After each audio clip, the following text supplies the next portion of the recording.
Hello বন্ধুরা, যদি তুমি OnePlus, Realme বা Oppo ইউজার হও তাহলে তোমরা এই ভিডিওটা দেখে খুব খুশি হবে। বেসিক্যালি আমি তোমাদের বলবো আগামী 1-2 বছরে কোন ওএস বা ইউআই ফিচার্স তোমরা ইউজ করতে পারবে। অলরেডি অক্সিজেন UI 15 লঞ্চ হয়ে গেছে, যেটা অ্যান্ড্রয়েড 15 এর উপর বেস করে। কিন্তু একটা ইন্টারেস্টিং কথা হলো 4-5 বছর আগে আমরা বলতাম নেটিভ অ্যান্ড্রয়েড, কিন্তু এখন লাস্ট 3-4 বছরে oxygen UI, Realme UI, ColorOS এবং Funtouch OS এর মতো UI অনেক ম্যাচিওর হয়েছে। নতুন নতুন ফিচার্স অ্যাড করছে, যেটা তোমরা ভ্যানিলা অ্যান্ড্রয়েড ইউজ করলে তোমরা সেই মজাটা পাবে না। যেই সব ফিচার্স ColorOS এ আসবে সেই সব ফিচার্স Realme অ্যান্ড OnePlus ফোনেও অ্যাভেলেবেল হবে। তাই তোমরা যদি এই 3টে কোম্পানির ফোন ইউজ করো তাহলে এই ভিডিওটা শেষ পর্যন্ত দেখতে থাকো। ভিডিওটা যদি ভালো লাগে তাহলে লাইক এবং সাবস্ক্রাইব করতে ভুলো না। তো বেশি টাইম ওয়েস্ট না করে লেটস স্টার্ট। চলো প্রথমে লুক অ্যান্ড ডিজাইন নিয়ে কথা বলি। বেশি ডিটেলসে যাওয়ার আগে বলি ইউআই এর সাইজ কমছে, তাই এটা অনেক লাইট ওয়েট হচ্ছে, কিন্তু অ্যানিমেশনস, ইউআই অ্যান্ড লুকের দিক দিয়ে এটা অনেক ইমপ্রুভ করছে। যদি নোটিফিকেশন প্যানেলটা দেখো তাহলে তোমরা ক্লিয়ারলি দেখতে পাবে এটা কোথা থেকে ইন্সপায়ার্ড। এটা অনেকটা iOS এর মতন দেখতে, কিন্তু ফাংশনাল অ্যান্ড ইউজফুল।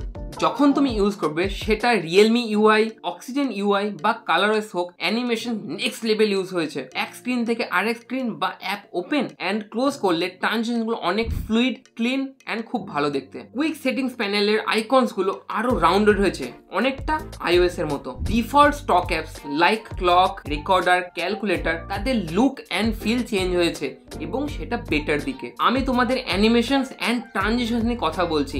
এই অ্যানিমেশন অ্যান্ড ট্রানজিশনগুলো অনেক স্মুথ, কারণ এখন মোবাইল কোম্পানিগুলো প্যারালাল প্রসেসিং ইউজ করতে শুরু করেছে। প্যারালাল প্রসেসিং মানে হলো তুমি 2 থেকে 3টে প্রসেস একসাথে করতে পারবে। নর্মালি করলে এটা একটু টাইম লাগে, বাট প্যারালাল করলে এর টাইম অনেক কম লাগে এবং এফেক্টিভলি কাজটাও সম্পূর্ণ হয়। আর একটা জিনিস যেটা iOS থেকে ইন্সপায়ার হয়েছে সেটা হলো dynamic island. Just like iOS এর ডাইনামিক আইল্যান্ড, তুমি ColorOS বা অক্সিজেন UI এর ফ্লুইড ক্লাউড ইউজ করতে পারবে। এখন লাইভ অ্যালার্টস আছে। ধরো তুমি টাইমার ইউজ করছো বা জোম্যাটো বা সুইগি থেকে কিছু অর্ডার করেছো এবং ডেলিভারি আসছে। জাস্ট লাইক iOS এর ডাইনামিক আইল্যান্ড, এখানে ফ্লুইড ক্লাউড আছে। জাস্ট টাচ করলেই তুমি আপডেট দেখতে পাবে সেটা নিয়ে। আর একটা ভেরি ইন্টারেস্টিং ফিচার, সেটাও iOS থেকে ইন্সপায়ার্ড, সেটা হলো ফ্লাক্স থিম। এখন তুমি কাস্টমাইজ করতে পারো তোমার অলওয়েজ অন ডিসপ্লে এবং lock screen. Specially OnePlus OneTech ফিচারটা দিয়েছে। মেবি Realme UI এ এটা ডিফারেন্ট নেম দেবে এবং ColorOS ও আলাদা নেম দেবে। যখন তুমি লক স্ক্রিন থেকে ফোন আনলক করবে তখন এটা বেশ smooth and integrated fluid feel দেবে। এটা মনে হবে না যে তুমি কিছু ডিফারেন্ট করছো, এটা অনেকটা কুইক OneTech মোশনের মতো ফিল দেবে। ওপেন ক্যানভাস হলো এমন একটা ফিচার যেটা OnePlus ওপেনে ছিল, বাট এখন এটা নর্মাল ফোনে অ্যাভেলেবেল। Realme, Oppo, OnePlus সব ফোনেই এটা তোমরা পাবে। ওপেন ক্যানভাসের মাধ্যমে যখন তুমি অ্যাপ ওপেন করবে তোমরা ড্র্যাগ অ্যান্ড ড্রপ ইউজ করতে পারবে। এখন এটা অনেক ইজি, শুধু long press, drag and place করতে পারবে যেখানে চাও। উইন্ডো রিসাইজ করা, বড় বা ছোট, এটা অনেক ইজি এখন। এটা শুধু ফোল্ডেবল ফোনে ছিল, কিন্তু এখন তুমি যে কোনো স্ট্যান্ডার্ড ফোনে এটা অ্যাভেলেবেল পাবে। এবার AI ফিচার্স নিয়ে কথা বলি। AI আনব্লার এবং AI রিফ্লেকশন ইরেজার দিয়ে তুমি ফটো এডিট করতে পারো। AI ডিটেল বুস্ট মোড এসেছে, যেটা দিয়ে তুমি AI ইউজ করে তোমার ফটোজে আরো বেশি ডিটেলস অ্যাড করতে পারবে। AI নোটস আর AI রিপ্লাই এসে গেছে। AI রিপ্লাই দিয়ে তুমি শর্ট রিপ্লাই সেন্ড করতে পারো, যেটা AI জেনারেট করে দেবে। AI তোমার জন্য রিপ্লাই জেনারেট করে দেবে, তুমি সেখান থেকে চুজ করে রিপ্লাই করতে পারবে। কিন্তু একটা প্রবলেম আছে, এই ফিচার্স গুলো অন ডিভাইস নয়।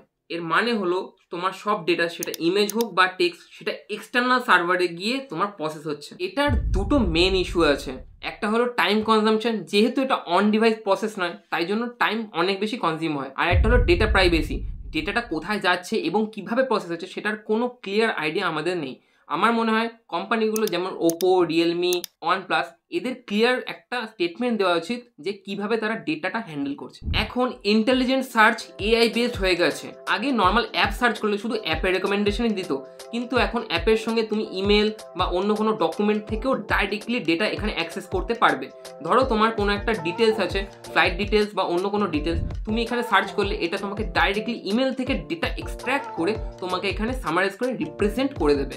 এটা অনেকটাই সুবিধা এবং এটা অন ডিভাইস প্রসেসিং হয় এবং এটা খুবই ফাস্ট, যেহেতু এটা ডেটাটা বাইরে কোথাও পাঠায় না, এটা ডাইরেক্টলি অন ডিভাইসে প্রসেস হয়। OnePlus ফোনে আবার ইস্টার এগ ফিচার চলে এসেছে। ক্যালকুলেটর ওপেন করে 1+1 এন্টার করলে তোমরা এখানে সুন্দর অ্যানিমেশন দেখতে পাবে। একটা ফিচার আছে যেটার নাম হলো শেয়ার উইথ আইফোন। এটার জন্য তোমাকে আইফোনের মধ্যে OnePlus কানেক্ট অ্যাপটা ইনস্টল করতে হবে। এবার এই অ্যাপ দুটোর মধ্যে তুমি seamlessly movies, files, photos, videos যে কোনো কিছু শেয়ার করতে পারবে। আর একটা ডিফল্ট ফিচার্স আছে অ্যান্ড্রয়েড 15-এ, যেমন বোর্ডিং পাস গুগল ওয়ালেটে অ্যাড করা, হেল্প প্রোটেকশন এটসেট্রা।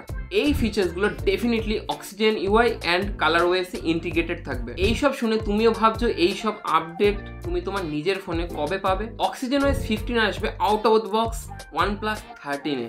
OnePlus 13 একটা বেশ ইন্টারেস্টিং ফোন, কিন্তু অক্সিজেন ওএস 15 আসবে উইদাউট এআই ফিচার্স।